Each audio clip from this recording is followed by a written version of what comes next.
आवाज news true voice. నమస్కారం Awaaz news కి స్వాగతం। ప్రముఖ వ్యాపారవేత్త సీనియర్ కాంగ్రెస్ నాయకురాలు మమతా గుప్తా భర్త సంతోష్ గుప్తా కీలక వ్యాఖ్యలు చేశారు। తనకు రాజకీయాల్లోకి రావడానికి ప్రేరణ పివి నరసింహారావు అని తెలిపారు। సీఎం రేవంత్ రెడ్డి ప్రతి కార్యకర్తకు సమయం కేటాయిస్తున్నారని, ఇలాంటి నాయకుడిని చూడలేదని అన్నారు। అలాగే గో బ్యాక్ మార్వాడి ఉద్యమం నేపథ్యంలో అసలు మార్వాడీలకు ఎటువంటి సమస్యలు లేవని, కానీ గత 10 ఏళ్లుగా రాజస్థానీల పేరుతో వస్తున్న వారి వల్ల స్థానికులకు ఇబ్బందులు పెరిగాయని తెలిపారు। ఇప్పుడు ప్రజల సమస్యలు పరిష్కారం అవుతాయని విశ్వాసం వ్యక్తం చేశారు।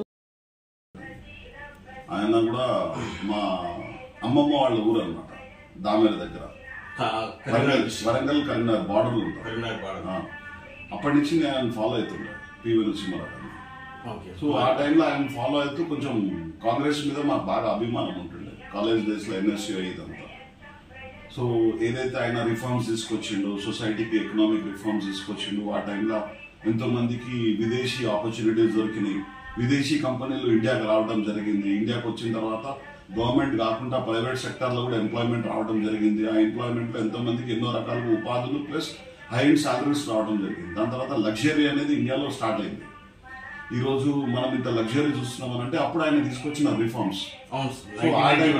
ఆ టైంలో మనకి గ్లోబలైజేషన్ రావటము, గ్లోబల్ కంపెనీస్ ఇండియాకి రావటము, Indian man power, Indian technical experts బయటికి పోవటము, ఇదంతా జరిగిన తర్వాత మనకి అన్ని రకాలుగా ఇన్కమ్ అనేది కూడా బాగా వచ్చింది। అక్కడ మన ఇండియన్ సంపాదించి వాళ్ళు డబ్బులు ఇక్కడ సేవింగ్స్ కి పంపించి ఇక్కడ ఇన్వెస్ట్మెంట్ చేయడం, ఇక్కడే రియల్ ఎస్టేట్ పెరగటము, ఇక్కడ రియల్ ఎస్టేట్ ఆపర్చునిటీస్ రావటము, మళ్ళీ ఇక్కడ కొన్ని వందల వేల లక్షల కంపెనీలు రావటం, ఆ కంపెనీస్ ఎంతో మందికి ఉపాధి పొంది దాని తర్వాత వాళ్ళకు వచ్చిన డబ్బులతో మంచి మంచి అపార్ట్మెంట్స్ కానీ ఇండ్లు కానీ కొనుక్కొని అక్కడ ఏరియా డెవలప్మెంట్ కావటం, తెలంగాణ డెవలప్మెంట్ తోటి మనకు అట్లా ఫస్ట్ పివి నరసింహారావు గారి నుంచి మాకు బాగా స్టార్ట్ అవ్వడం జరిగింది। పోవట్లేదు, ఎందుకంటే ఆయన కూడా బిజీ షెడ్యూల్ ఉంటాయి, వందలు ఉంటాయి, ఎవ్రీడే మినిమం ఆయన బయట కూడా 3-4 ప్రోగ్రామ్స్ అటెండ్ చేస్తున్నారు। రాష్ట్రానికి బాస్ కదా, 4 కోట్ల మంది ప్రతినిధి కదా, కాబట్టి మనం కూడా జాగ్రత్తగా సమస్య ఉంటేనే మనం సమస్యను తీసుకొని పోతున్నాం। ఇప్పుడు అందుబాటులో ఉన్నారు ముఖ్యమంత్రి గారు కానీ, డిప్యూటీ ముఖ్యమంత్రి గారి, మా ఇన్ఛార్జ్ మంత్రి పొన్నం ప్రభాకర్ గాని, మళ్ళీ మాకు సంబంధించిన మేయర్ గద్వాల్ విజయలక్ష్మి గాని, దానా నాగేందర్ గారు గాని, మన రోహిత్ రెడ్డి గారు మా జిల్లా అధ్యక్షుడు, మళ్ళీ అది కాకుండా మా పిసిసి ప్రెసిడెంట్ గారు ముఖ్యంగా మహేష్ కుమార్ గౌడ్ గారు, ఆయన పార్టీలో కాకుండా పబ్లిక్ కి సంబంధించిన ఇష్యూస్ లో కూడా అన్న మాకు చాలా హెల్ప్ చేస్తున్నారు। మళ్ళీ మాకు ఎంపీ అనిల్ కుమార్ యాదవ్ గారు, అంజన్ కుమార్ యాదవ్ గారు, సీనియర్లు ఎంతమంది మాకు యాక్టివిటీస్ లో మాకు హెల్ప్ చేస్తున్నారు అంటే అన్ని రకాలుగా మాకు హెల్ప్ చేయడం జరుగుతుంది। ఇదివరకేమో మనం లిమిటెడ్ గా ఒకరి దగ్గరే పోవాల్సి వస్తుండే, ఇప్పుడు అట్లా లేదు, డీలిమిట్ అయి ఉంది, అంటే సమస్యలు అన్ని రకాలుగా మాకు తీరుతున్నాయి। మొన్న కూడా బోనాలప్పుడు కొండా సురేఖ గారు మాకు లాస్ట్ డివిజన్ లో 7 కోట్లు ఇచ్చిండే, ఈసారి కొండా సురేఖ గారు విజ్ఞప్తి గారు ఇంకా 35 లక్షలు ఎక్కువ రావడం జరిగింది, అంటే గుడికి ఇంకో 5,000-10,000 ఎక్కువ రావడం జరుగుతుంది। దీన్ని బట్టి చూస్తుంటే అన్న మేము మీడియా మిత్రులుగా మేము ఒక 10 సంవత్సరాల నుంచి ఉన్నాము, దీన్ని బట్టి చూస్తుంటే మంచి ఎక్కడ ఎదుగుతారో అక్కడే దాని వెనకాల చెడు కూడా ఉంటుంది, అంటే ఒకటి ఎదుగుతుంటే కూడా దాన్ని తొక్కడానికి ట్రై చేస్తుంటారు। మీరు ఇప్పుడు అధికారంలో లేకుండా సీఎం స్థాయి వ్యక్తి మీకు ఒక 20 సార్లు టైం ఇచ్చినట్టు మా పేపర్లోనే మేము ఒక 20 సార్లు చూస్తున్నాం, మా ఓన్ పేపర్లో।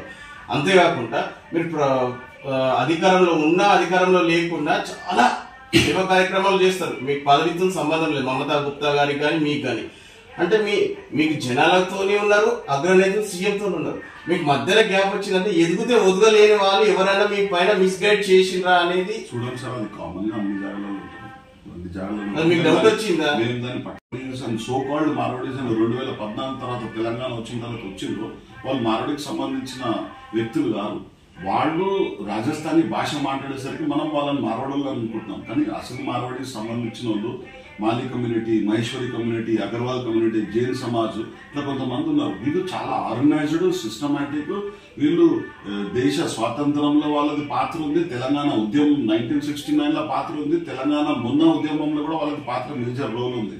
ఇంకొకటి, ఈ రోజు వాళ్ళు చేసిన సేవా కార్యక్రమాలు ఏరియాలో ఎవరు చేయరు। నేను అనేది ఏంటంటే ఈ గ్యాప్ అనేది తెలుసుకోవాలి, అసలు మార్వాడీలు ఎవరు, డూప్లికేట్ మార్వాడీలు ఎవరు అనేది తెలుసుకొని అసలు మార్వాడీస్ కూడా మనం ఎంతలో వాళ్ళు కూడా మనకంటే ఎక్కువ సపోర్ట్ చేస్తున్నారు, ఏరియా డెవలప్మెంట్ లో కానీ స్టేట్ డెవలప్మెంట్ లో కానీ వాళ్ళకి ముఖ్య పాత్ర ఉంటుంది। వాళ్ళ ఇండస్ట్రీస్ ఉన్నాయి, వాళ్ళు ట్యాక్సులు కడుతున్నారు, ఇన్కమ్ ట్యాక్స్ కడతారు, ఈరోజు ఇంత మనకి ఇన్ఫ్రాస్ట్రక్చర్ డెవలప్ అవుతుందంటే వాళ్ళది కూడా మేజర్. అయితే ఈ సో కాల్డ్ 2014 తర్వాత కొన్ని సెక్షన్స్ ఎవరైతే వచ్చిండ్రో వాళ్ళు డూప్లికేట్. వాళ్ళు ఈ మీకు తెలంగాణ వచ్చే ముందు ఊర్లలో మారోడీలు ఇప్పుడు కొత్తగా వచ్చిందా ముందు వచ్చిందా? ఇప్పుడు వచ్చిన వాళ్ళంతా అది పెడుతున్నారు. ఇది మన sanitary shops, electrical shops, plus sweet shops, ఈ ఏదైతే కిరాణా షాప్స్ ఇప్పుడు కొత్తగా వస్తున్నాయి చూడండి. వీళ్ళు చాలా క్లారిటీ ఉన్న మనుషులు కాదు. వీళ్ళు పొద్దున్న లేస్తే ఇల్లీగల్ యాక్టివిటీస్ చేస్తారు. వీళ్ళ మీద మనం టార్గెట్ చేయాలి. అయితే ఉద్యమంలో కూడా మీరు ఉద్యమం చేసేవాళ్ళు కూడా చాలా క్లారిటీగా చెప్పడం జరుగుతుంది. చెప్పాలనుకుంటున్నాను ఏంటంటే ఈ ఎవరైతే పాత మార్వాడి సమాజ్ సంబంధించిన వాళ్ళు ఉన్నారో వాళ్ళు చాలా ఆర్గనైజ్డ్. ఈ కొత్తగా వచ్చిన వాళ్ళు రాజస్థానీ భాష మాట్లాడేసరికి మనం మార్వాడి అనుకుంటున్నాం, కానీ వాళ్ళు మార్వాడి కమ్యూనిటీకి సంబంధించిన వాళ్ళు కాదు. వీళ్ళు తప్పు చేస్తున్నారని వాళ్ళని టార్గెట్ చేయడం పద్ధతి కాదు. ఎవరైతే తప్పు చేస్తున్నారో, ఎవరైతే ఇల్లీగల్ యాక్టివిటీస్ చేసి మన తెలంగాణ ప్రజలని మోసం చేస్తున్నారో వాళ్ళ మీద యాక్షన్ తీసుకోండి. ఆ క్లారిటీ కూడా కావాలంటే మళ్ళీ ఇంకొకసారి అందరం కూర్చుంటే దాంట్లో డెఫినెట్ గా క్లారిటీ వస్తుంది. గవర్నమెంట్ కూడా కొంచెం సీరియస్ గా తీసుకొని ఇల్లీగల్ యాక్టివిటీస్ ని ఆపగలితే ఆ రోజు ఉద్యమం ఏదైతుందో ఆగిపోతుంది. ఎందుకంటే ఈ రోజు ఉద్యమం మనం అనేది ఏంటిది, మీరు చేసే ఇల్లీగల్ దందాలతోటి మా ప్రజలు ఇల్లీగల్ తిని వాళ్ళ హెల్త్ డిస్టర్బ్ అవుతున్నాయి అనే కదా మన మెయిన్ ముఖ్య క్వశ్చన్. సో ఇది ఆపగలిగితే మాత్రం 100% అయిపోతుంది. మా ఊర్లో నేను చెప్తాను, మా ఊర్లో ఫస్ట్ ఒక స్వీట్ హోమ్ వచ్చిందన్న. స్వీట్ హోమ్ వచ్చి నుంచి తర్వాత హోల్సేల్ కిరాణా షాప్ వచ్చింది, తర్వాత 1 by 1 హార్డ్వేర్ షాప్. ఇవన్నీ ఎప్పుడు రావడం జరిగింది? జస్ట్ ఈ 10 years లోపల తెలంగాణ వచ్చిన తర్వాత ఇవన్నీ స్టార్ట్ అయ్యాయి. 10 years కూడా పట్టింది. తెలంగాణ రాకముందు కూడా హైదరాబాద్ లో ఇప్పుడు నేను గోషిమల్లికి సంబంధించిన వ్యక్తిని, నేను ఫీల్ఖానాలో పుట్టినా. నేను పుట్టక ముందు ఇక్కడ బద్రి విశాల్ పిత్తిగారి ఎమ్మెల్యే ఉండే, మారోడి సమాజ్ అగర్వాల్ సమాజానికి సంబంధించిన వ్యక్తి ఎమ్మెల్యే. అంటే పబ్లిక్ లో ఎంత పేరుంటే ఎమ్మెల్యే అవుతాడు? అప్పుడు పేరు లేకుండా ఎమ్మెల్యే ఓట్లు వేస్తారు. అక్కడ చేసే కార్యక్రమాలు ఉంటేనే ఓట్లు వేస్తారు. నేనేమంటున్నా అంటే ఈ తెలంగాణ వచ్చిన తర్వాత